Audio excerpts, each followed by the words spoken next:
Well, we are so excited, overjoyed even, to be joined by Rachel Stevens. Rachel has a BFA in MT from Point Park University and MFA from the Actors Studio Drama School at Pace University. She's assistant directed on Broadway in Natasha Pierre and the Great Comet of 1812, as well as off Broadway in Smart Blonde and Preludes. She also did the regional production of The Bandstand at Paper Mill Playhouse, which is directed by Andy Blankenbuehler. Pronounced the name correctly, and I'm really proud of myself for that. It's good. Previously, she has taught on faculty at Oakland University, and as we'll talk about way too much in this episode, a longtime beloved MTCA monologue coach, and is currently a visiting professor of acting and musical theater at CCM. CCM is located still in Cincinnati, Ohio. They take about 20 in MT and 20 in acting. They offer degrees in acting, musical theater, and dance. Those are all BFAs. Rachel, welcome on the pod. How are you feeling? How are you doing today? Oh, I'm doing great. Thank you so much for having me, Charlie. This is fun. In- This is like coming home. Intimidated? Is it intimidating I to have your mean, bio read on a now official MTCA podcast? I mean, you truly know, elevated up it on a platform.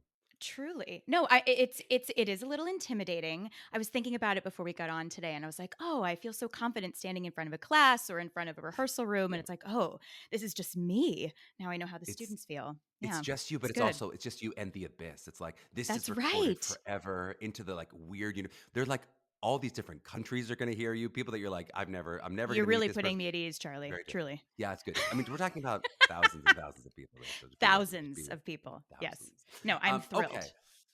Well, as I mentioned, we are so excited to have you on, not only because you're a former MTCA coach, which is so exciting for us always, but also because you're in this great position of being a new faculty member at CCM and hopefully can Yes. give us some updated scoop since our last episode we had with Mhm. Eric Santagata in early 2022.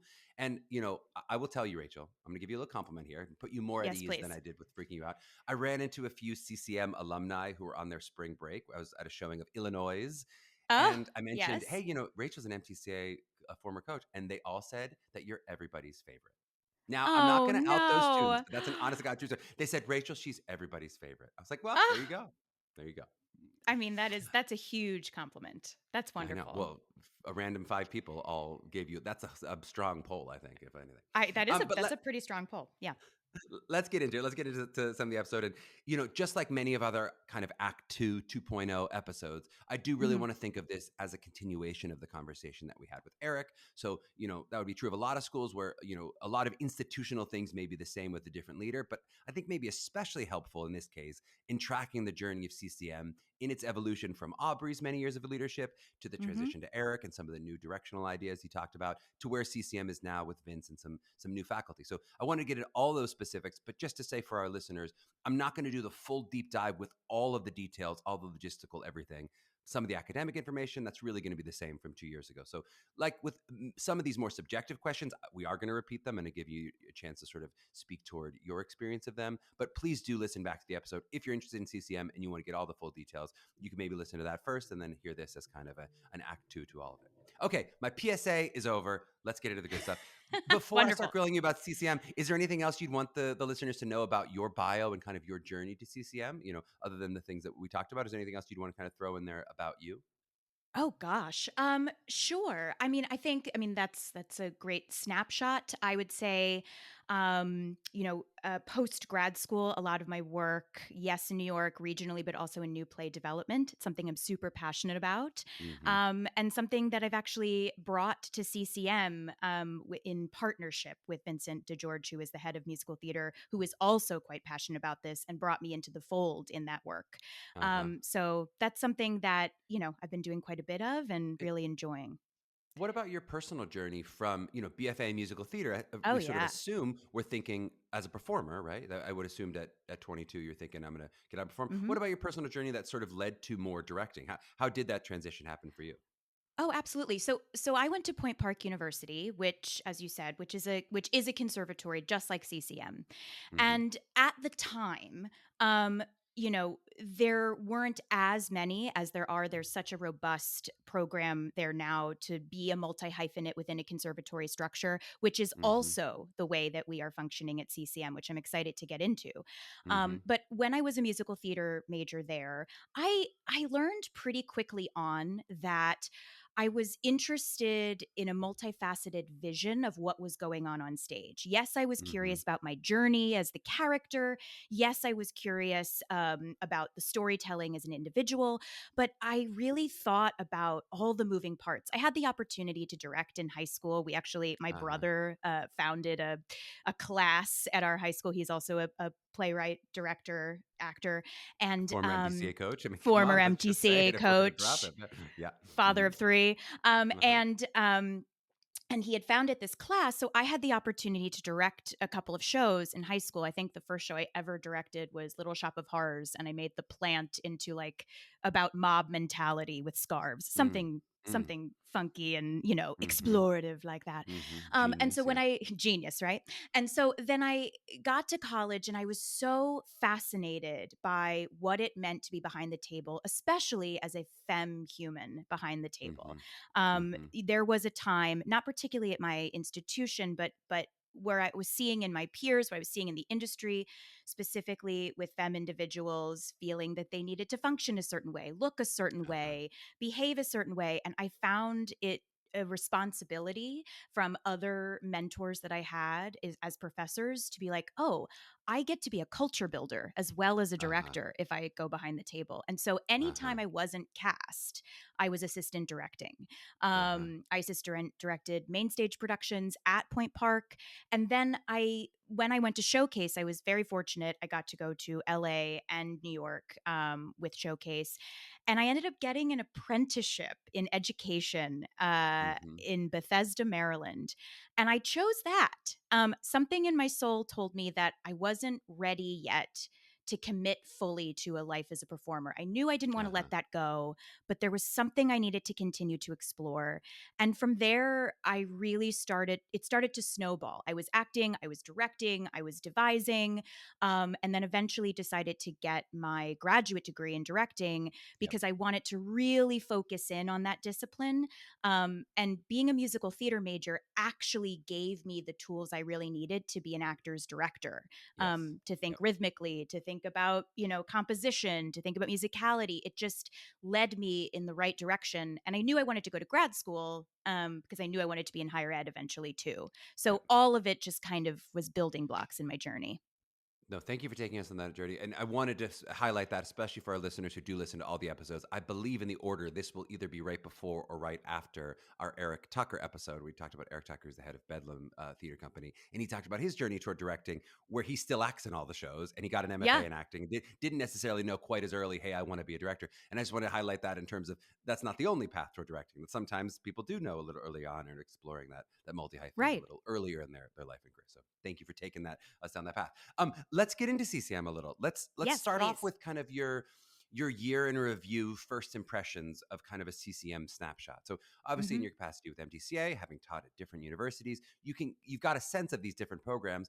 What would you say your impression is after a year of like what distinguishes a CCM student? And let's say currently, what Hmm. distinguishes in a current version, how is the student body kind of different from other programs? You know, when I was auditioning for schools, you think about the legacy of a program, right? You think about statistics with a program. And, you know, CCM is the first conservatory in the country. The National Association of Schools of Theater, NAST, like the accrediting board, basically used our curriculum to define accreditation for schools, for musical theater programs and drama Mm-hmm. programs. Like, this is a big legacy and a big Mm-hmm. reputation, and a conservatory structure. And so coming into it, I was like, wow, this is a really old institution. This has got a lot Mm-hmm. of it's got a long track record. And I frankly was not sure what I was going to find. I had a really fantastic and energized interview with our current head, Vincent DeGeorge. And when I got there, the thing that I recognized more than anything was I had not encountered yet the combination of rigor, hunger, and heart in a student body. Mm-hmm. Because, we are a conservatory, there is, it's a really robust and intense program.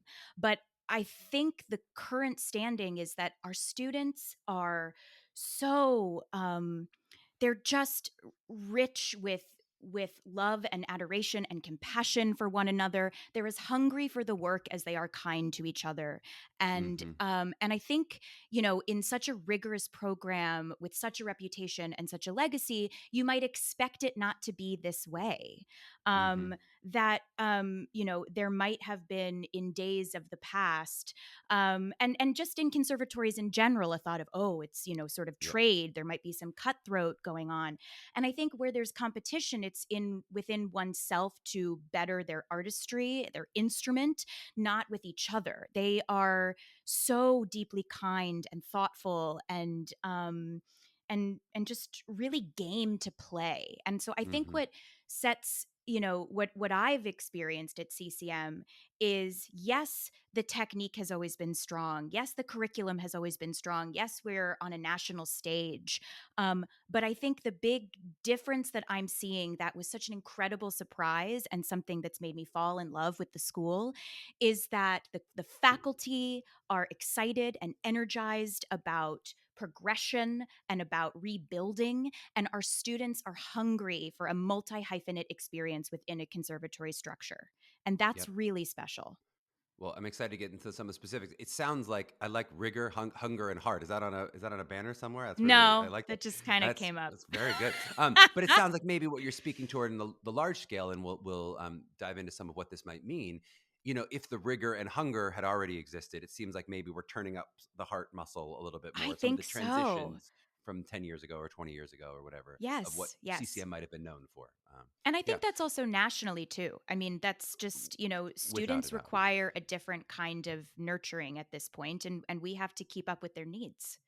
Well, and I think it's a really interesting question. I think it's something that a lot of our students now, I do see the pendulum swinging to the point that almost every student was afraid of a certain kind of competitive rigor that might exist. Mhm. People, Mhm. the number of years after cut programs really existed, people were so afraid of cut programs. Like, Right. you're describing that's your high school teacher telling you about their experience 40 years ago. That's Like, right. that is not That's what it right. was, but so it would all often be, I want a warm place. I want kind people. You get a lot of that. And then now I really are seeing the past couple of years going, I do still want rigor. I do so that Mhm. you students hearing enough of the heart spoken to, that they're going, do I have the right balance of, I want a place that's going to push me. I want a place that's not Yes. afraid for brave spaces and not just safe spaces, or whatever the different conversations that are happening. But let's get into Right. some of the specifics. So, Eric talked about how the program was trying to change and evolve. He didn't use Aubrey's name, but in sort of shifting from a very strong and well-respected figurehead who had a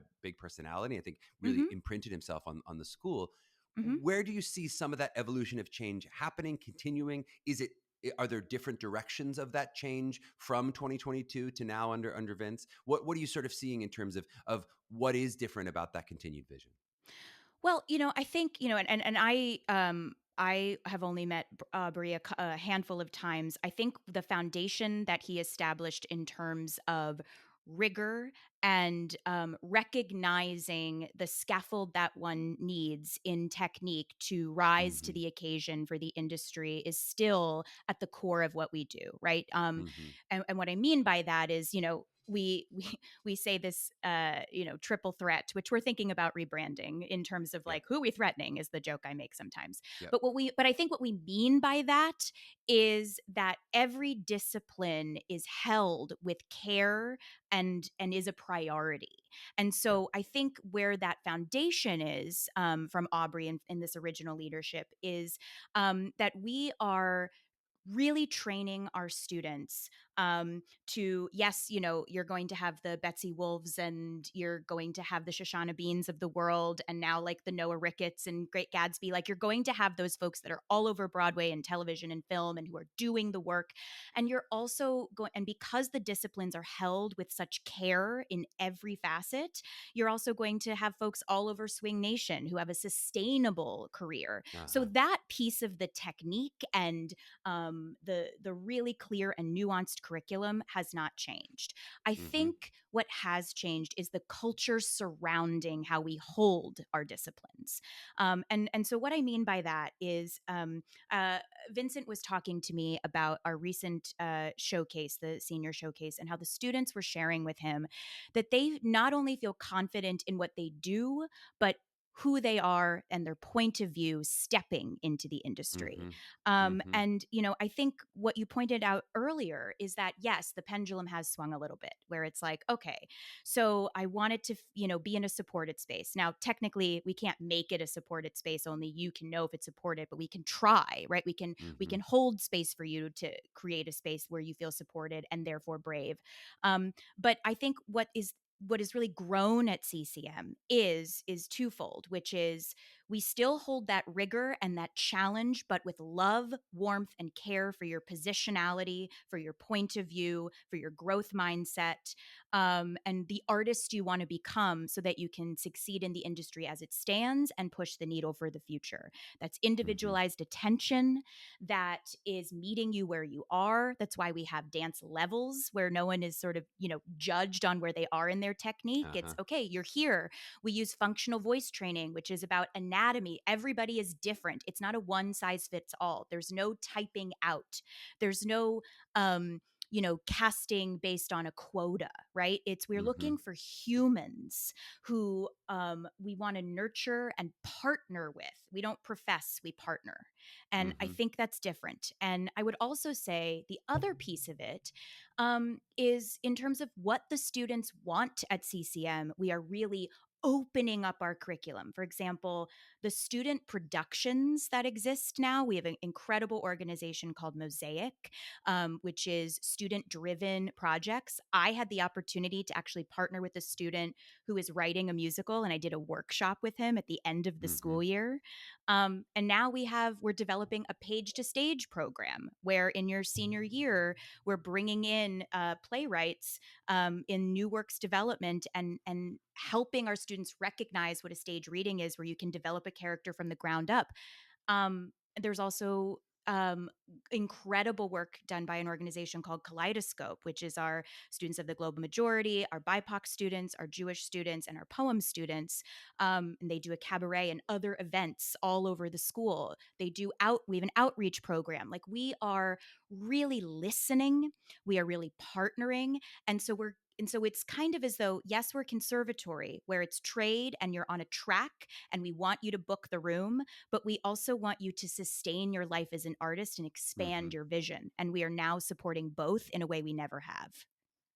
I love that, and I like that you're examining. I think, yeah, a lot of people don't love the triple threat as a term. How do you think of, or how does CCM think of the three disciplines in terms of, Yeah. does it feel like they are really equally weighted in all three? How do you sort of approach or think about that? You see you're holding all three of them. Is that with a sort of equal time or with equal focus? It really is. I mean, that's the thing that I think sets CCM apart is, and granted, I mean, so many institutions function this way, but I'm speaking from the one that I'm in, which is that, Yep. every discipline, to be a holistic artist, to be a storyteller in musical theater, you have to have a recognition and understanding of being kinesthetic, movement, dance. You really have to be able to use your instrument in voice to storytell and be an actor, right? Your imagination and your body and your environment, Yep. all those things matter. But we really do hold them all equally. And what I mean by that is, our acting classes, starting from foundations, Vincent DeGeorge teaches foundations and does this really beautiful job of dropping folks into themselves, to looping feedback, to listening, to breathing, to responding. And as they go through the scaffold with acting, sophomore year, they're getting heightened language, they're getting scene study, they're really breaking down beats as we do at MTCA. It's very similar language. When they get to me, we do libretto scene into song and how you earn Mm-hmm. your songs in a libretto scene through an acting Mm-hmm. class. And then senior year is really applying it to to production. So like page to stage, we do devising work there, showcase, and so that and holding how you cannot sing one note, you cannot dance one dance step if you are not storytelling. You Mm-hmm. have to be relaxed in your body, you have to be open in your imagination. You are always storytelling, and we partner between disciplines. I teach vocal coaching, which is the connective tissue between vocal technique, their voice classes, and acting class, which is really Mhm. acting the song, right? But Mhm. I partner with all the voice teachers on their rep, where they are with their instrument, the storytelling that's happening in my class to go into their vocal technique. Oh, Mhm. how we want to phrase that. What vowel shapes can we take to storytell? What's our word painting look like? And then in dance class, currently Diane Lala teaches Pilates, which is in the beginning of your career at CCM, which is again about mind and body and Mhm. recognizing your anatomy and physiology. And then it's leveled, and you're in ballet, jazz, tap, and all the way through. And we have folks that start in Jazz 1 who never expected to be in Jazz 4 and are, because Mhm. we really Mhm. focus on, if you want to be an artist out there, we are going to challenge you at every turn with every discipline possible and not sit on any of them. They Yep. all feed each other. And we as a faculty know that. So we have to partner with each other and bring in people's philosophies into our classes. What is Diane doing? What is Vincent doing? Right? Mhm. We talk about other people's philosophies in our class. They're not siloed because it's one instrument that we're working with. I love it, and those are some great curriculum specifics, which was my next question. But let's get into some of the just what this sort of curricular shifts Yeah. have been and are having. As you're aware of, sort of, hey, I know some of these things Eric was talking about. There's going to take a couple of years before that's fully implemented, and I'm working toward getting Hmm. this. And what does that look like? What are the newer things in terms of maybe what's been added more of, and to rebalance? Shifting from maybe more, if you're talking about triple threat model to multi hyphenate model, or if you're talking about we're embracing the artist differently than how we would have it, not to use a word like cookie cutter, but if it feels like we're trying to shift away from that idea, like Yeah. what does that mean in terms of curriculum? Like what are you seeing coming in and what are you seeing going out in terms of classes? Totally. Well, I think it starts actually with our freshman showcase. So, freshman showcase is a year-long class where it's really an opportunity for students to build culture. And the freshman class have the opportunity to come up with their own theme, to come up with what they want to produce. And it's guided by a professor. But really, what it is there to do is kind of allow us to get a litmus test and taste of, you know, what are these people's point of view? What are they curious about? What has their journey been? And we talk about what's going on in that class, in our other classes. So it really sort of sets the tone. I think specifically in the acting curriculum, a lot is changing. That's why I'm Mm-hmm. also super excited to be a part of it. Mm-hmm. Vincent DeGeorge, who's now head of the program, brought me in as the professor of acting and musical theater, and we have been talking so much about really what we're doing in our acting classes. That there was a time, perhaps, where acting might not have been as weighted as dance Yeah. and voice. That is no longer the case. Well, give us a window. I What are those conversations? What are we doing in Oh those acting yeah. classes, or What are what's those coming? conversations? So a big part of that conversation is actually what I spoke about in our junior acting class, and in our sophomore acting class, currently taught by Susan Felder, who is on the acting curriculum, or Mm-hmm. on the acting faculty. And really, as opposed to looking at what, from the past might have been, the libretto is there to serve the singing. And as long Uh-huh. as they can, as long as they, can make a big choice, not to say that that was necessarily CCM, but I think that that can be the container that a musical theater actor can be put Yep. in at times, to be like, it's big, it's broad, as long as you can mix belt this, like, Yep. I'm not super curious about if are comfortable speaking through this moment and really attacking this as an actor singer. We are really committed to that. And how Yep. that's changed, I think, is one, we are really reevaluating the acting curriculum in that sophomore year now, going into scene study in a way that is looking more specifically at objective based beat work, right? Mm-hmm. introducing disciplines, introducing Meisner and Stanislavski. Vincent does something that's a little bit more Chekhovian, a little bit more movement, a Hmm. little bit more breathing, then introducing those concepts. So when they get to me as a junior, which is, this scaffold is new just this year, right? Like in really figuring out Yep. what this is, and we're continuing to figure it out, that when they get to their junior year, we go, okay, here's your toolbox, right? Yep. Here's, sense memory, here's emotional memory, here's, using a magic as if, here's all of these things, here's how breaking down a beat is, what all of that crucial objective based work is. Here's being in your body and breathing and thinking kinesthetically and of your environment. And then they come to me and go, okay, so we're going to do scenes, and then we are also going to move into duets and then trios and quartets. And in doing so, you have to earn your songs. And when you get to the Hmm. song, you're not singing anymore. You are storytelling, and it's on sustained pitch, and you are Hmm. using that to be an actor. Right? That Yep. we treat musical theater like Shakespeare. One must. Um, and then, in doing so, it opens folks' eyes up to, they are not these separate disciplines, acting and singing, musical theater Hmm. and quote unquote straight acting, right? We joke all the time, oh, when you get to a song, it's because it's so, we say this, right? The stakes are so high. That's one thing in concept. It's another thing in practice in a For classroom, sure. For really sure. breaking it down. And that's what we're committed to. So that by the time they get to senior year, which is also a new implication in our curriculum this year, and we're continuing to sort of zhuzh it out, is we're going, okay, so now they're getting into, so also in their junior year, they have audition technique, which is Hmm. practically based. Then when they get to senior year, it's okay, so what does that mean in a stage reading when you're developing a character? What does that mean for showcase? Then we're talking about stylistic identity and figuring out what your specific process is, so that when we graduate you, you are going into the world as an actor, knowing what tools you want to pull from, but you've gotten that foundation. And I think that Yep. rigor in the acting sector is new and very specific to what's happening now.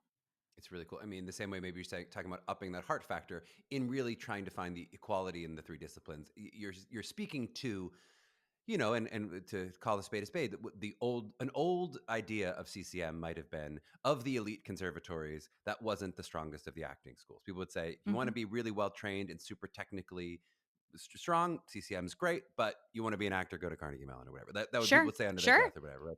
And you're Yes. saying we're trying to push back against that. We don't want that to be Yeah, the, and the I would reputation offer, anymore. we are trying to push back at that. We are pushing back at that, and For sure. and I would also offer, the actors that we have now currently in our program, our incoming class, and our actors, our musical theater actors that we have just graduated, Yep. walked away with that. With So that. it's a big And change. to be clear, when I say that, when I say old, I mean the Oh well, 70-year-old I people who know. are talking about it. Old. I don't mean that that's what people would think 3 years ago, or that would be anyone current would say, "Oh, this Well, is and they what might, it is." Or, you know. yeah, I mean, that's the thing too with it's really, when you have a program as old as CCM's, and as prestigious as a CCM, as a Carnegie Mellon, as you're for sure. speaking to, there is rhetoric and there is narrative, right? It's Yeah. out there because it has such a long, it has such It, longevity it's on a hard to national rebrand scale. Coke. It's Everyone's got hard an to opinion rebrand. about Coke already. It's hard to be Yeah, like, "What? It's new Coke. It's a new and Pepsi or that's whatever it is." fair. Yeah. It's Yeah. totally fair. Yeah. What about you've mentioned falling in love with university. What was your impression or what is your impression of the broader university in terms of like what students get and what maybe you get from the experience of the school beyond the theater program? So what Oh, is your sort of totally. impression of CCM as a school? Yeah. So what I think is so fascinating about CCM is when folks are looking at CCM musical theater, they think that CCM is like college conservatory musical theater or something, but it's college Yeah. conservatory of music. There are Hmm. 120 majors in CCM. Musical theater Yep. is one of them. So our students are immersed in so many opportunities to go to the opera, for in the dance department, in the film department, right?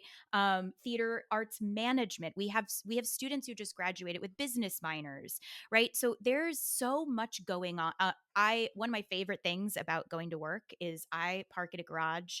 I have a ticket right now, or I'm in the queue to get to a closer garage, but I'm a little farther Oh, away I right thought you meant now a as a ticket, like a new parking professor. ticket. I was like, "Oh No, gosh, what? No, no, I don't have a take ticket. care of that immediately." No, what I mean is I'm in the queue to get a parking spot at the CCM garage, which is coveted. Right now, I'm a little Mhm, further away, but because of my far walk, where CCM Village, as we call it, is, it's a little cul-de-sac mhm, where all the CCM mhm, buildings are. You walk by the soccer field and you walk by the football stadium, and mhm, then and you're seeing folks, students, having scrimmages in the morning or just hanging out. And then you walk by the music building and I hear music coming from the practice rooms every morning, not necessarily singing, but mhm, instrumentalists.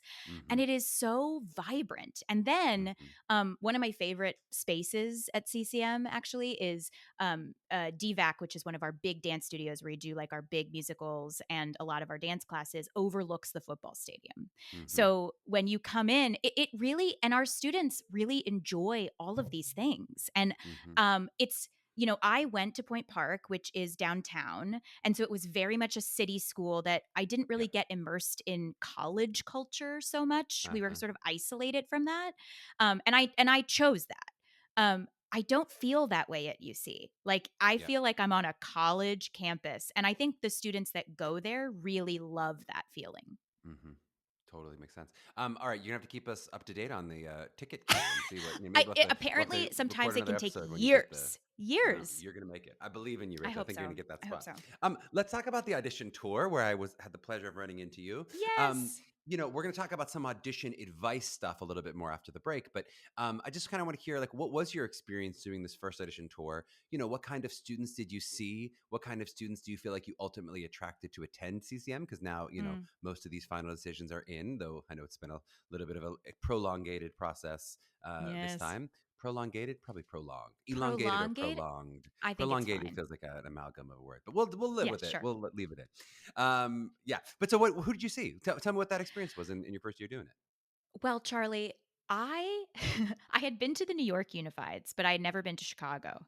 Uh And huh. walking into that ballroom where all these families are eating and Yep. chatting and hanging out, that lobby area in Musical theater camp. Chicago. Absolutely. Yeah. Oh my good. And I never went to like musical theater camp as a kid, right? Mm-hmm. I didn't do that. And I also didn't have Unified. I mean, I did them as an MTCA coach, but I didn't go to Chicago.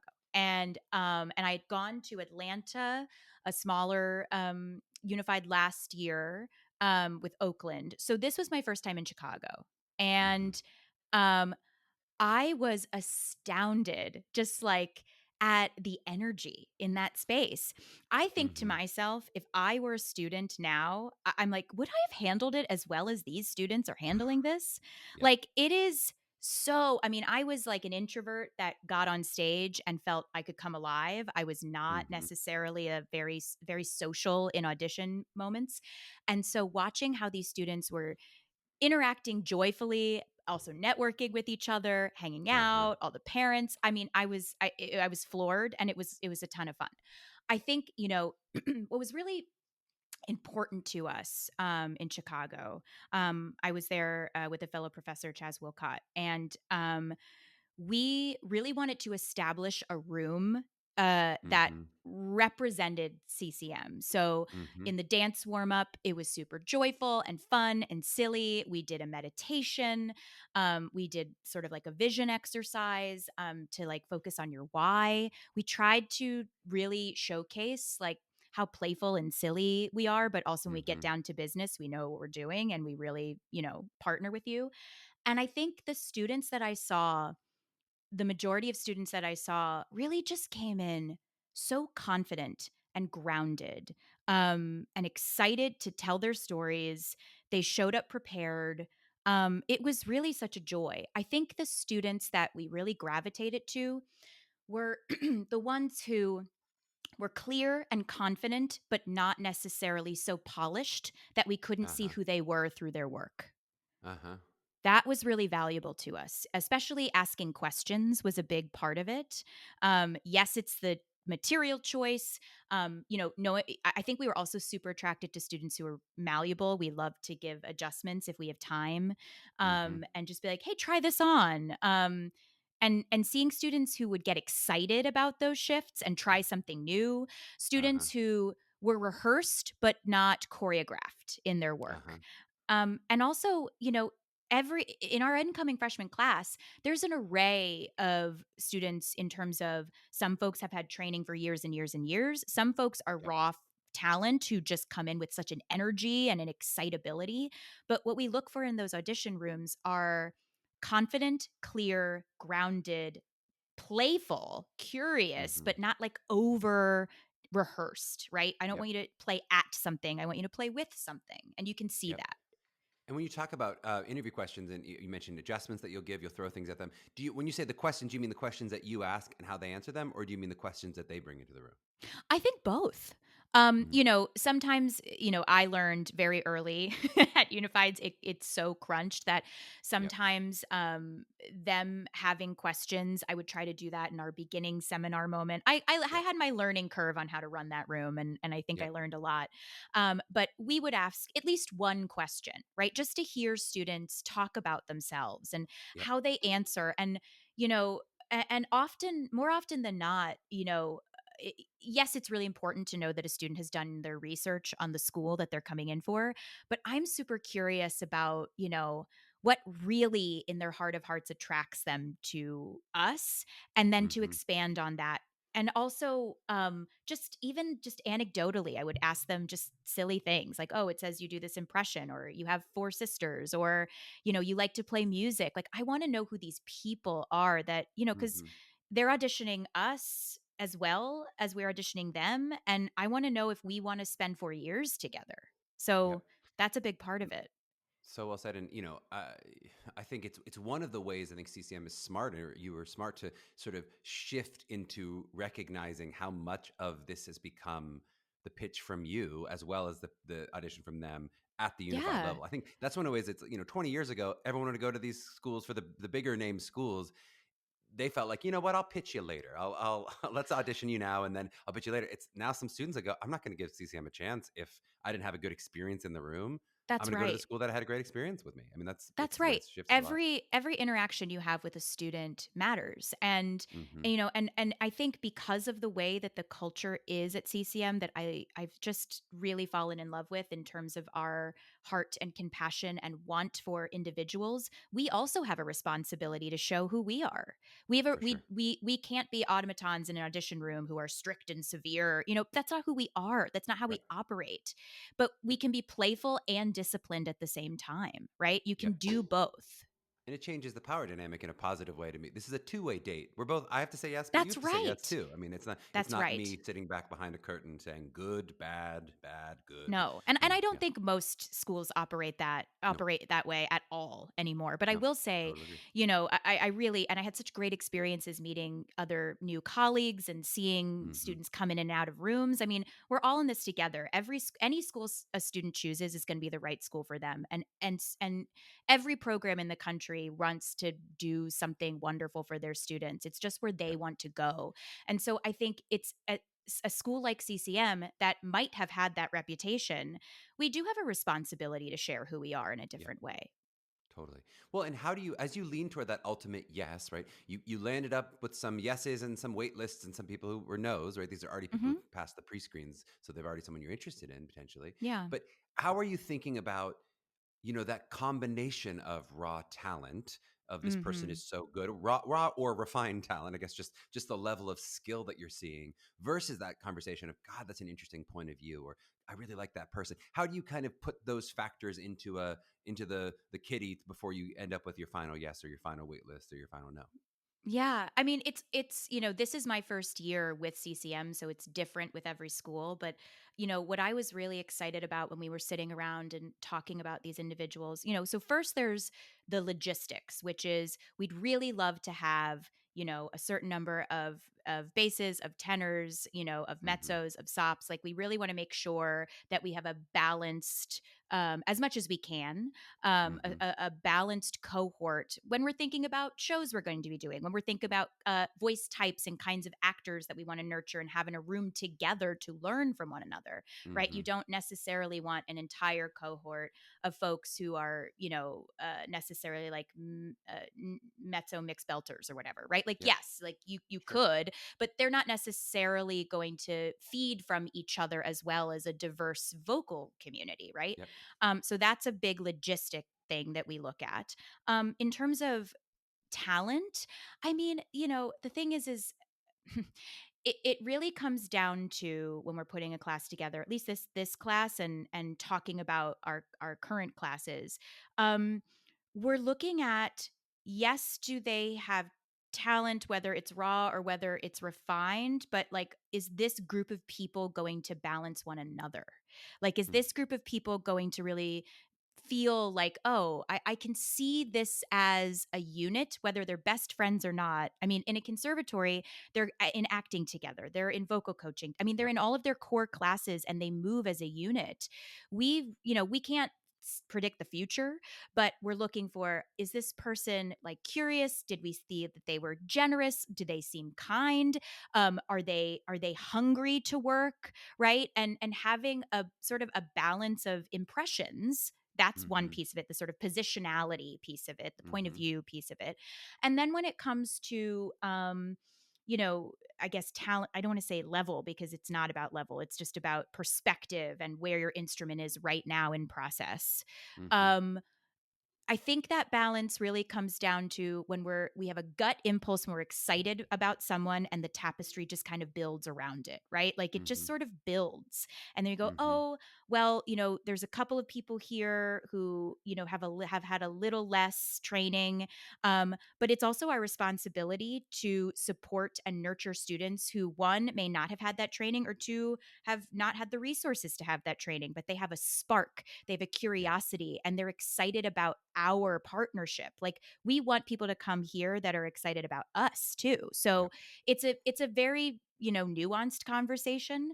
But I think at the end of the day, it's vantage point on storytelling, and will this group of people gel in a way that is going to propel who they are as artists, at least from what we can see from the Yep. auditions. No, thank you for letting us behind the curtain there, because I think that's a really helpful perspective to hear. They've heard a lot on this podcast already how subjective the process can be, It but it can is, be yeah. subjective even if you're giving a numerical system. That's still subjective, where who gets a 9 out of 10 and who gets a 7, and there's still Yeah. subjectivity. But to hear not only subjective but also kind of how ineffable it is at times, just of going, And I mean, we I do have couldn't a name number why I did that or system. didn't do that. Yeah. Yeah. Like, that's the thing too, right? So get down to what I just talked about, which is the sort of nitty gritty of like, okay, personality and, Yep. merit and talent and all of these things. We do, we have a number Yep. scale. We have to have a rubric, right? It is really Yep. important because art is so subjective. We have this very specific rubric in terms of talent, voice, dance, acting, that we gauge. But the conversation that I'm speaking to is when we get down to those The people next on the one. Yeah. floor, right? Yep. When we're For looking sure. at those faces, Yep. when we've gotten down to those, 6, 7, 8, nines, right? When we're Yep. down the tens, when we're there. And I hate assigning a numerical value to a human being, Oof. but you have to Yep. have a rubric in a classroom the same way you do an Yep. audition. It's just how you got to do it. It's just so many people. Yep. But when we're there, that's the sort of secret sauce ingredients we're Yes. looking at to That's build the a ineffable class. part is, yeah, That's it's right. not always just the numbers. Yeah. Well, and speaking of the numbers, I know you might not have exact totals, but do you have a general sense, just in terms of an update for 2024, of like how many applied, how many passed the pre-screen, and then how Hmm. many you accepted to yield that number around 20? The true and actually it's going to be it's now in past years, I think in the last, at least in the last 4, since, because all the classes that I am a part of now, it's way less than 20. We're down to about, I would say, 15, Great. 16 at this Yep. point. Great. We might even have a smaller class this year. Mostly just because we're looking at individualized attention, which is a part of this sort of rebrand, resculpt, Yep. that we're looking into.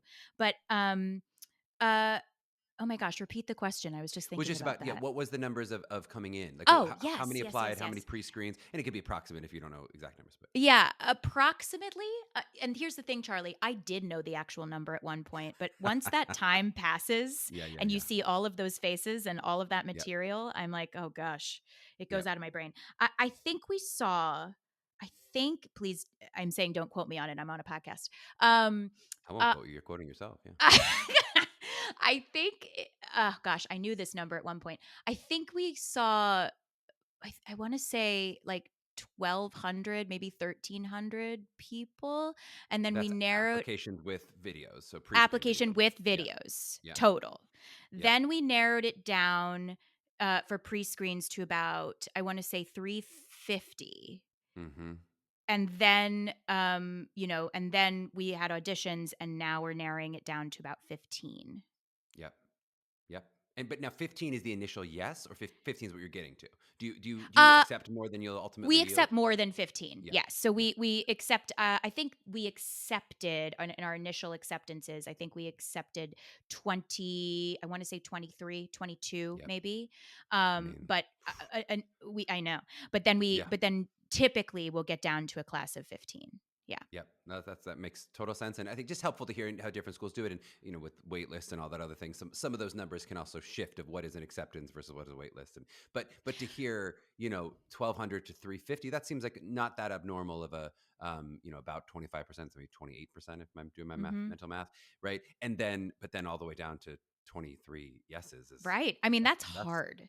that's hard. It's That's rigorous. hard. And I Yeah. think too, and I would say too, we had our open house weekend, which was such a delight. And that was also a total new rebrand for CCM and sort of look at what open house is. We did a fantastic year in review with our students, our current students, which I also think is such a, we'll talk about what parents should look for, but I think talking to current students is one of the most important things.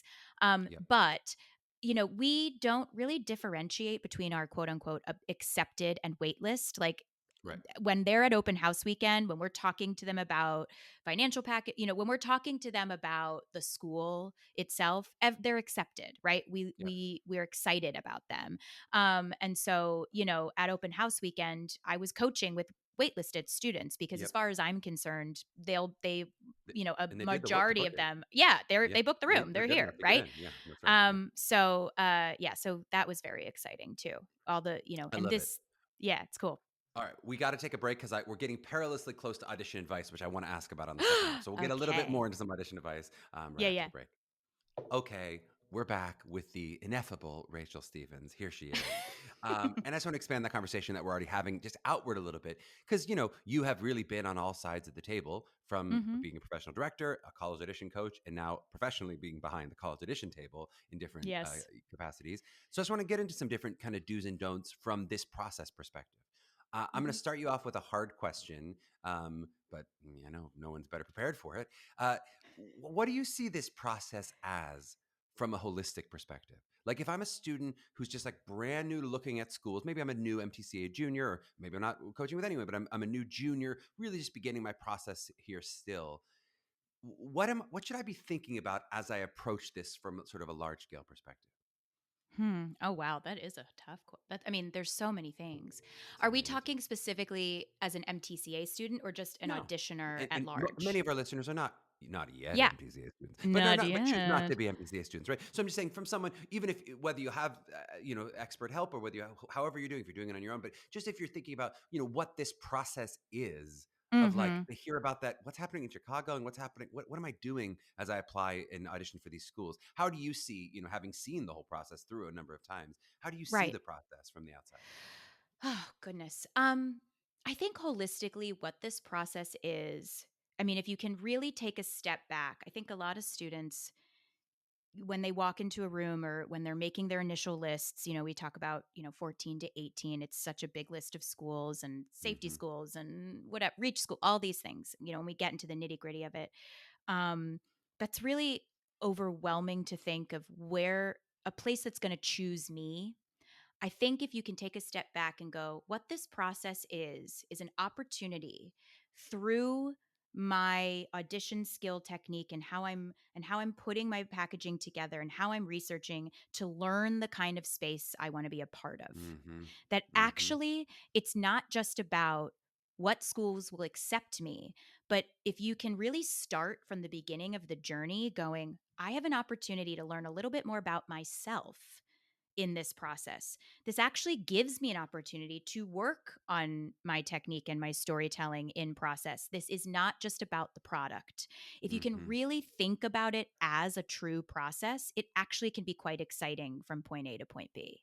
And when I was a coach, I would talk about that with my students a lot Yep. in the very beginning. And now behind the table, um, I know what those students have been through. I mean, I know the countless hours and all the monologues they've looked at and the cutting and the lists and the visits. Like it's so much for a young person, for any person to hold. And so Yep. I think if you can start from the beginning of the journey and look at this as, wow, this is an opportunity where at the end of this, I'm going to know more about who I want to be as an artist, the kind of world I want to be a part of, and the school that chooses me and that I choose is going to be a testament to that journey. Mm. Then that is something that actually can be really exciting and not so product driven, where you are not, where you don't have agency in your work. I love that answer. I knew you'd step up to the plate with an amazing answer. It's a tough question, but I love that answer so much. And I think it really speaks to, you know, there are times I've used the phrase because it's kind of cute and kitschy of kind of find your fit, but I'm always Yeah. uncomfortable with the phrase find your fit, even though that is what we're doing. We're finding our fit, but finding fit almost sometimes can imply a staticness on your end. Like I Hmm. exist as X and seeing how it fits into Y. It doesn't have to, but I feel like it implies that. And I love just the way that you phrased it because it speaks toward, yes, there is a searching for the place that's going to be right for me, but it doesn't negate the artistic work on myself and discovery Right. that can lead to finding the fit because I'm still discovering who is the puzzle piece of me that's going to fit into the puzzle piece of them, and That's that right. being kind of a fluid process I think is really And well said. also, the school that you end up partnering with at the end may be totally different than what you expected It's so because of true. the journey you went on. So true. And so, Yep. if you can really think about it that way without expectations from the beginning, you know, and go, yes, I know statistically what certain programs are ranked or what the reputations are, yada, yada, all of that. And all of that matters. It does. But at the end of the day, wherever you end up, if you can look back and go, you know what, this is a testament to where I've discovered that I Hmm. fit best, but also how I've grown. Like, Yes. you know, that happened to me. I thought I was going to go to a completely different direction than what I went. I did not Yep. expect to go to a conservatory when I was auditioning for schools. Hmm. And it's the place I fell in love with because of where I was in process at that time. Yep. Well, and I love that. And I think really important as you look from the outset, but then also a little bit at the end of the process as you're evaluating results, that we do also recognize it is not what the process is not, is saying who's good and who's bad. It's just like That's not exactly what go right. like, and so many people, whether they're consciously saying that or not, they kind of feel that way of like, did I get the gold star or not from the Mhm. process? And you go, that's just not what this is. There's no one body saying good or bad. It's do you fit for me? Do you fit for me? And you holistically go through this process and you see all these schools and you will get numerical results. But I think people sometimes go, well, if I got 3 schools, is that better than 2 schools? Is that worse than 7 schools? And you go, it's just not what the process is. It's It's just not not the way that reflective. works. It's really not, you know, I think you're already good because you're you, right? Like there is no bad in this. This is like Hmm. you've chosen to do this. You are where your instrument is in process. It's all you're already storytelling when because you take up space.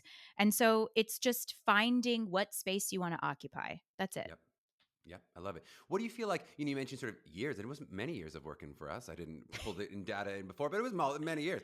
It What was was your many favorite thing? years. It was a long time. I was considering nearly a decade, but I don't know if I remember I mean, exactly. no, Don't but it quote me was on it, Charlie. Rachel. Don't quote It me. was I know. a long I know. time, and it was I know. one of my Wonderful. favorite it was one of my favorite things that I have I done. use I that word truly. beloved meaningfully. You were a beloved coach. We loved you. Oh, But thank what was you. the favorite thing that you learned from the process? So from the process of coaching students and going through this year after year, is there something that you feel like you really did with your students that was really effective? Something that you learned maybe from working with them? What was the experience that you feel like, hey, now I realize after 6 years, 7 years, 8 years of coaching that was different than when you started off?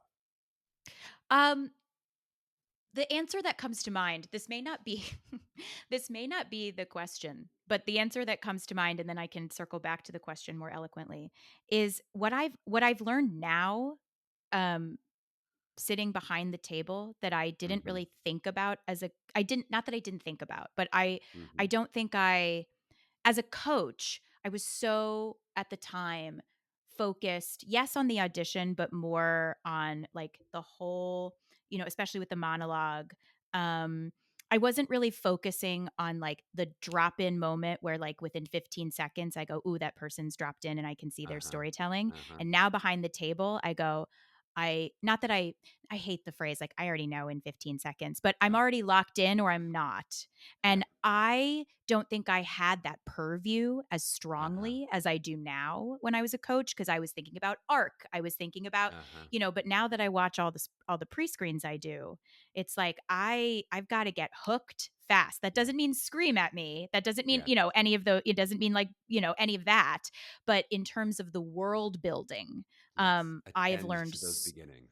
Yes. those beginnings. And I Yeah. think especially in my early coaching, I would say, as I got on as a coach, um later in my coaching career with you, with MTCA, I grasped that, but not as much as I do now with Yeah. all the auditions I watch, going, oh, it truly is within like a few seconds in this Right. moment. And of course I give everyone my full attention, but I know whether I have a gut instinct or I Yes. don't.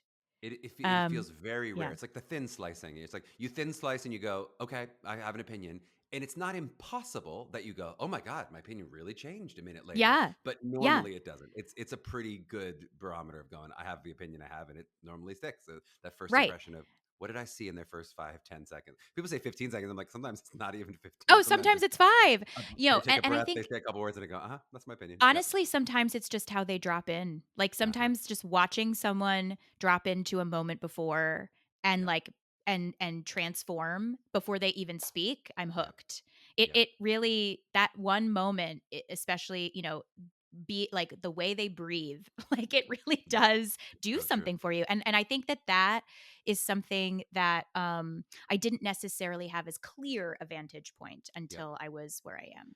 Well, and you're speaking in some ways Yeah. toward like presentness, right? That Yeah. if you're worried about that high note, and so you're not dropped in at the beginning of the song because you're thinking about what's going to be Where you're happening in the going? future.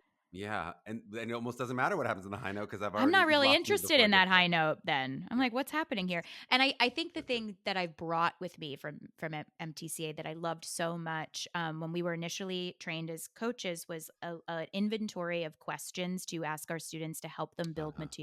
build their initial interest in material. In Yeah. fact, we had a student at CCM who didn't tell me until she almost graduated this year that I was her coach before I left Uh-huh. MTCA. Uh-huh. And she was like, "You were my coach for like 3 weeks, and you helped me pick my material, and did that questionnaire." And I was like, "Why didn't you tell Uh-huh. me I've had you in class all year?" Because Why didn't you remember, Rachel? How dare you? I This is well, that's my actually the better greatest fear question. is that I I'm always like, well, you're my student. Do I know you from somewhere? Yeah, I the know, worst. it was literally when I was transitioning out of Yes. and going into Yeah, higher yeah. ed, and she was like, truly, it was moments, but still, I have taken those questions, and not necessarily those questions, but the idea of a personal inventory Uh-huh. around point of view and Uh-huh. storytelling and interest Yep. into everything I do in class. Yep. Like, it's a little microcosm that we do with monologue coaching of what a Yes. larger classroom looks like. Yeah, I love, and it's such a fun thing. We've talked about with a couple professors on this podcast too, of just like what it is to do artistic exploration. Because when a 17-year-old comes and goes, I don't know how to find a monologue. I don't think it's just like they know plays exist. It's not like they don't know how Yeah. to, but it's sort of like I don't even know where to start. When you talk about what is a rubric for, like, how do I explore what I might want to bring into the room? How do I explore Mhm. who I am as an artist? Those conversations start off really broad and kind of difficult. And then once you start getting into them, they get fun and interesting. And people go, oh, I actually do have opinions. I do have point of Yes. view. And you go, oh, we're Right. discovering who you are as an artist. That's And I think my that's one favorite of thing the we do. Yeah. I also think that's one of the really special things about MTCA, and about having a partner in the audition process. Yeah. Not to be like super, yes, I think so many students from MTCA, like, have those building blocks that you end up getting in higher ed later on, because the coaches are so rigorous and so clear. But I think, the best part of it is they're learning how to explore who they are as artists in a way, Yep. like it's a little touch point before they're in college, which they might not Yes. have done when they're just doing musicals at their high school or plays at their high school, Yes. to be like, oh, how do I read a play? How do I look Yep. for material? How do I know what speaks to me, that's not about I want to impress them, but I want to Yep. say something? Like, Yep. that's such a special thing that you get with a coach. Well, it's something I really, especially after a couple years on the team, I was like, all right, this is now philosophically what I want us to be, is laying that foundation that is useful for them for the future of their career. Because college is only 4 years too. It's like then it That's is right. about what's the next 4 year, like what's the next 4 years and how does it keep going? That like it doesn't want to be about like let's polish you up to get you fool you into a school and then they'll deal with you. It's like we're trying to lay the foundations that college can expand on, and then the artists can continue to expand on 10 years, 20 That's years right. from then is the hope, Yeah. of what you're doing. All Yeah. right, now we've just turned into an MTCA commercial, which we can do another 30 minutes of no problem. Well, I Um, loved it. And I love it. Yes. let's talk about, you mentioned the parents. So what about the parents from families you've worked with? And now, of course, you've gotten to Yes. interact with parents in the auditioning process from the other side.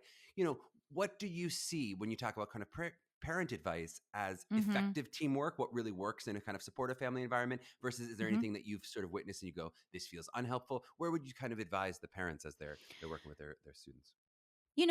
I think what I would say to parents, and what my experience has been. I mean, I've had some incredible relationships with whole families as they're going through this process, where it's such an open dialogue.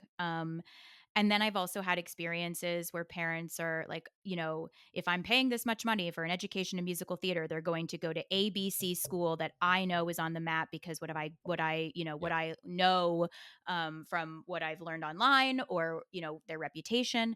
And when they stick to that without really listening holistically to what their child is interested in, or if a student is deadlocked on one institution, and the parent doesn't approach it with like, well, let's keep an open mindset, let's see what you can explore, Uh-huh.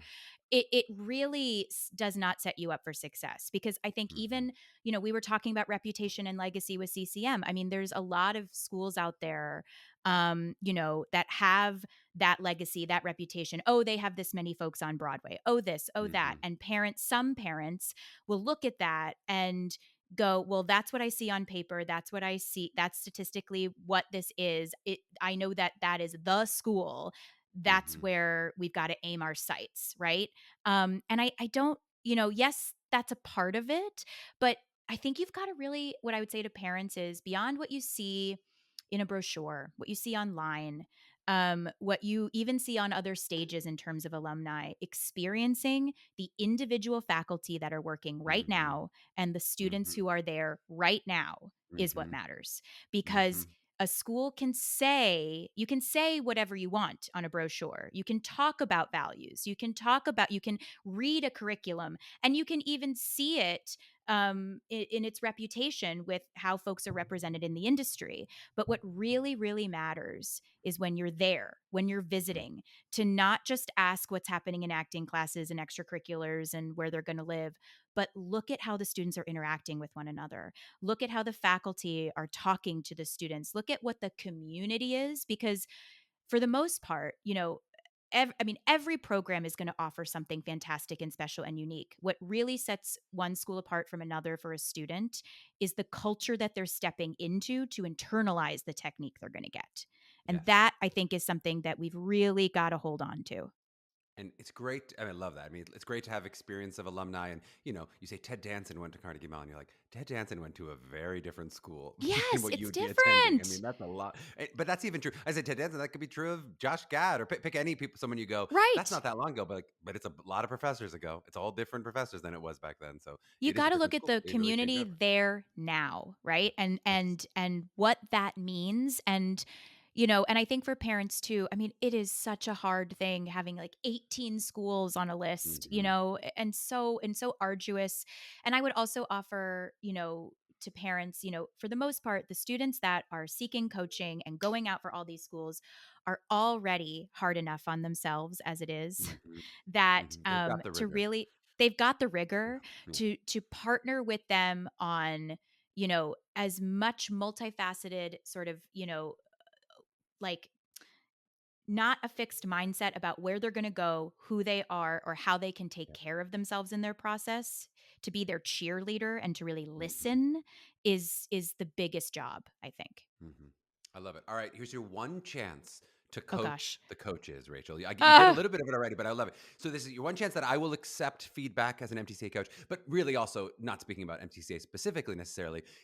When you've now seen some of the yeah. guidance that students are coming in with, whether that's from other coaches, less good coaches, or us, I'll take it if we need to, or high school teachers, just in general, or people who aren't necessarily seeking professional guidance. What is the kind of stuff that you feel like I wish I didn't see them steered this way. Sort of where you see maybe Mm. educators steering students wrong in ways that make you go, "Ooh, if they hadn't taken this path, it would have been much easier for me to unwind, what they're doing." What's it, whether that's whatever material selection, what they wear into the room, and anything that just goes on. Where you go, I don't think they're getting good advice, and I would go in a different direction here. Oh goodness. Well, I'm going to say three things come to I mind. said Um one and I'll, thing, and I Rachel. I and didn't I offer will you do one. three. I will do No, one. do Well, three. three Do things three. come to mind as I was We'll take it. thinking, and this was me outwardly processing. I'm going to choose the Yeah. one. Okay. Great. Um I think um I think the main thing that I would see with students who have been coached and or maybe steered in a certain direction with a teacher is is moving students in a direction of coming in and playing a character of the Mm-hmm. idea of the Mm-hmm. song, especially if it's like an older piece, like a golden age thing, or Mm-hmm. they're like, okay, so we're really going to cut this so that you can really show your money notes and be that gal on the boat and anything goes. And it's like Uh-huh. they're really trying to show you this is the student's, I don't want to say type, but kind of. I don't Uh-huh. necessarily like, I would say that what I wish that um if that students would come in and treat the material like, yes, know the source material and know what your given circumstances are, but treat the material as though you don't have to imitate or you don't have to impress and show off that you can do it a certain way because that is what is expected. I Yep. saw so many tonight at eights where it was Uh-huh. like, I'm going to play anxious. And it's like, Yep. no, play the story. I'm going to play the character. I'm going to Right. be the beltress. I'm going to do these things to show you my skills as Mm-hmm. opposed, or the character or the idea of, as opposed to, I'm going to really drop into the words. And, I want to see something new, even if I've seen it a million times because it's yours. And I think Yep. that a lot of students just really need to be given the permission to do that. I think that's so well said, and I will speak up for bad coaches here, in that like I do think sometimes coaches, maybe more negligent coaches or educators, and it wouldn't have to necessarily be a coach, Yeah. are sort of blamed with the shellacking that happens to material, and I would say Yes. often the nerves shellac themselves. That's That right. like That's students right. actually get kind of more. Sometimes I'm like, because I feel so much of the work that I'm doing if I'm in January and February is unvarnishing, taking the shellac off because I'm going because the Yes. nerve are going. They feel like okay, let me turn it into a product, and we're going nope, not quite. No, Don't you let yourself do can't. that. Don't Don't do do it. that. Yeah, Don't get and choreographed. Yeah. not that there aren't bad coaches out there who are truly saying lift your hand here and do but I think sometimes the experience is oh god, this person's coached within an inch of their life, and I go I actually think that person is nervous and coached themselves. They set the show at opening night more Right. than actually necessarily teacher said don't ever make any changes now. Like I think Mm-hmm. sometimes Oh, it takes that conscious works. work Keep to that. undo that. Yeah, yeah, keep Yes. that. And you go, now it's got to Yeah. be that. And you go, I think sometimes that's the student going, I'm safe if I do this. If I do exactly what Uh-huh. worked before, I'll just bring that in the room. And I would That's say too, if my a defense of student bad coaches. does do that, then you give them an adjustment and they do it again the same way, then you have your answer. That's Right? right. Which Yeah. is which is like, okay, can you try this? Can you like throw away everything you've done and try it like this? And they're malleable and they can, then you know if it's nerves or Yes. or coaching or whatever it is, and you can let go of that veneer. Yep. But I'm never interested in shiny veneer. Yep. I don't think anybody Totally. is. All right, now I'm so curious. What were the other two? What were the other two? Oh I mean, what gosh. was the I so was much? going to say, I love when students dress as themselves, but I Uh-huh. also think they need to that I don't necessarily respond when things are so casual that I don't see Uh-huh. that you are um like that you're really there you're going to an event that you're excited for, that you want to look your best and nice for. I Yep. saw a lot of students and like I want you to dress as yourself. I want to see your personality. We are not in Yep. the era of like jewel tone dresses, like whatever, Yep. like be who you are. But I wish that there were some times where I'm like, maybe not, all, so much cut out in those jeans, or like maybe Uh-huh. not those dirty sneakers, or like, Uh-huh.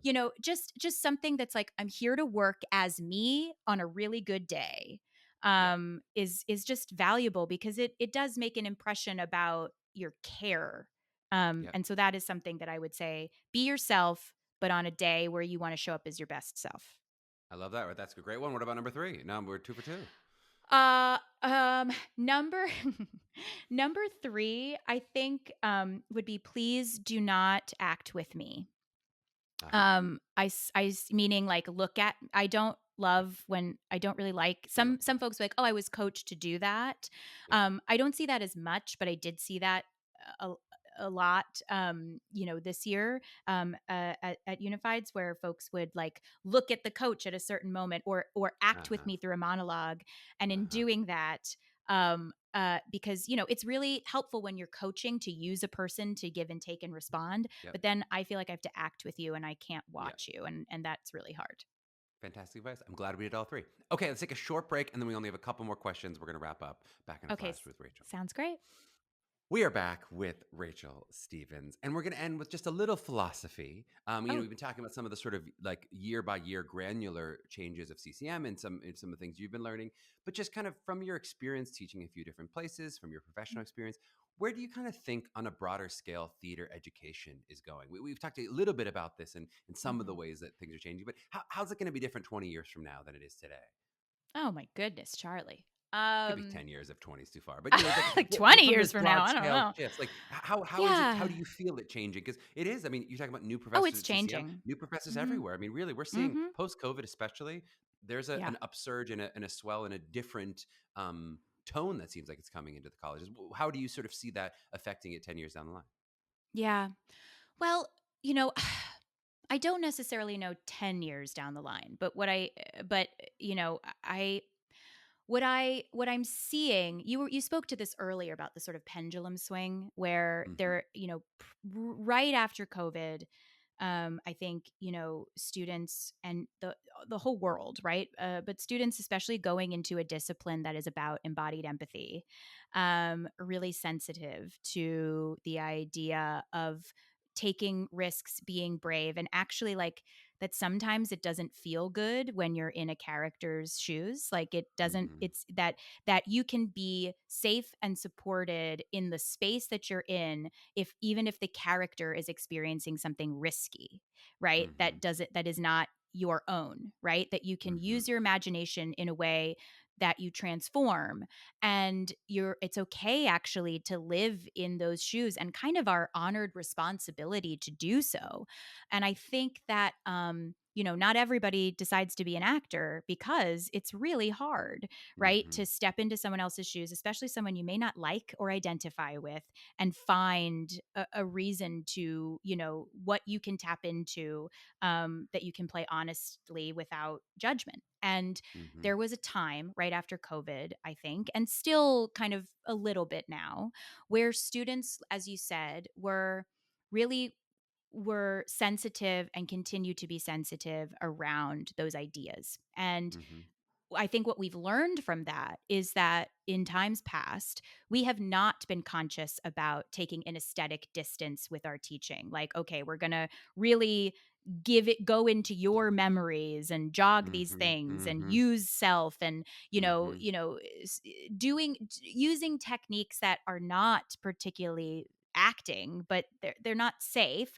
They're Yep. they're not spaces built in terms of content, for all students to feel like they can show up and the space is built for them, like in terms of content selection, positionality, Mhm. how, like, the kind of material that they're being offered and that they're bringing to the table. Um, Mhm. but also, and so I think now in our classrooms what we're starting to see is this shift where before it was, I'm afraid to do those things, and I do a lot of boundary and intimacy work, and the boundaries can be a really freeing thing if Mhm. you accept that boundaries actually open you up to take risks. And Right. that was something we weren't seeing. Now Yep. students are starting to recognize, oh, I can play make believe and challenge myself in a way with an aesthetic distance where I am taught by my teachers to check in with, is this too close to play with if it's a substitution?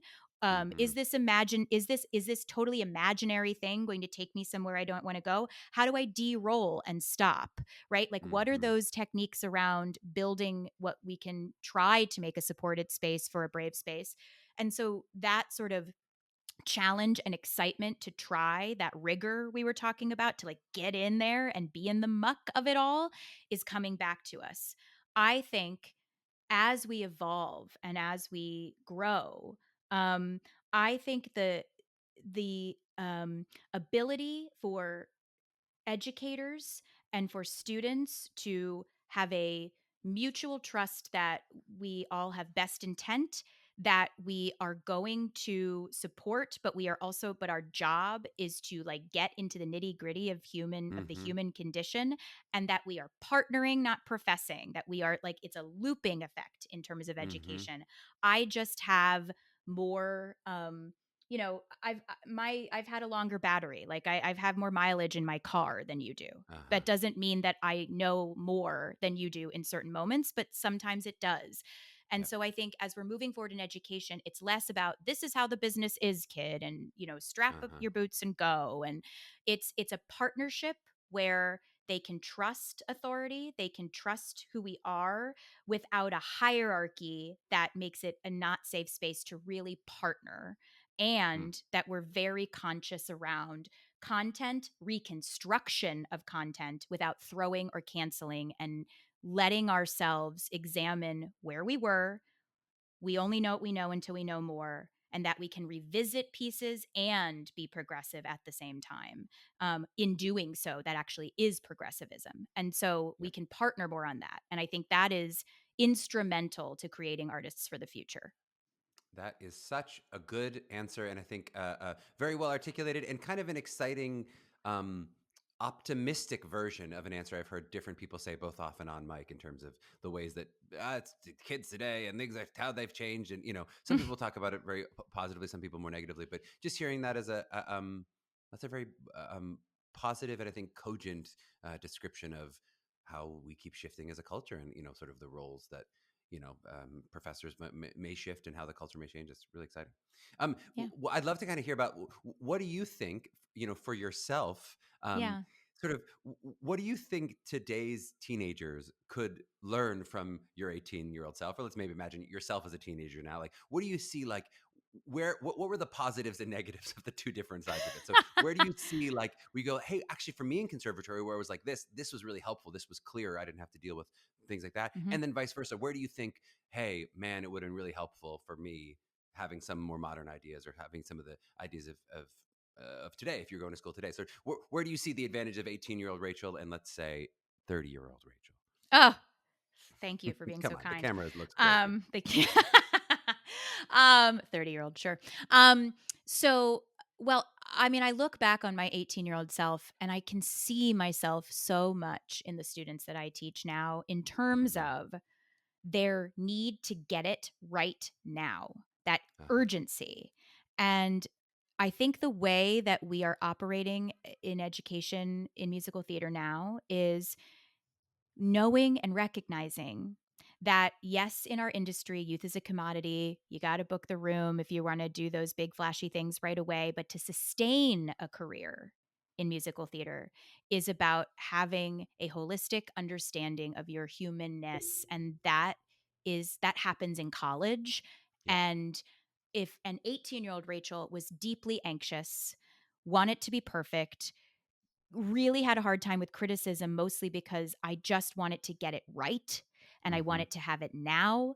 And I made so many comparisons. The idea of an A minus in a dance class would crush me, Yep. crush me. And I Oh my think I God, might have I would gotten kill for an A minus in a dance I class. I Oh my didn't oh, I goodness. never well, I never I think I actually got a C once, and Yeah, I that think I sounds about had a right. conniption. Um, Mm-hmm. yeah, that was my fault. Yeah, anyway. But but I look at my students now, and I love that we are at a place where I can constantly remind them, "Hey, remember that you're a sophomore in college? Hey, Mm-hmm. remember that you're Mm-hmm. 18? Hey, Mm-hmm. remember how in process you're like, oh, well, but there are people my age booking Broadway shows and tours." I'm like, yes, and they're still 18, Mm-hmm. right? And they're still figuring out how to do their laundry and cook for themselves and relationships and who they want to love in the world and how they want to express Mm-hmm. themselves. And that is all a part of what goes into being a person and therefore goes into your artistry. You've got to take care of that. And as an Mm-hmm. 18-year-old Rachel, did not have the tools for that and also did not necessarily have the mentorship for that. Some Mm-hmm. mentors, yes, but it wasn't as, I guess, top of mind as it is now, I think, with educators today. I love it. Rachel, what a great place to end it. If people want to find out more information on CCM or more information on you, what's the best Yeah. way for someone to follow along? Well, currently, I would say please feel free to welcome. Please feel free to email me at my CCM email if you want to find out more about CCM, which is rsteve5@ucmail.uc.edu. It's a very long email. We'll put it in the Um, show notes. They yeah, can click it, but yeah. Mm-hmm. click it. They should click Mm-hmm.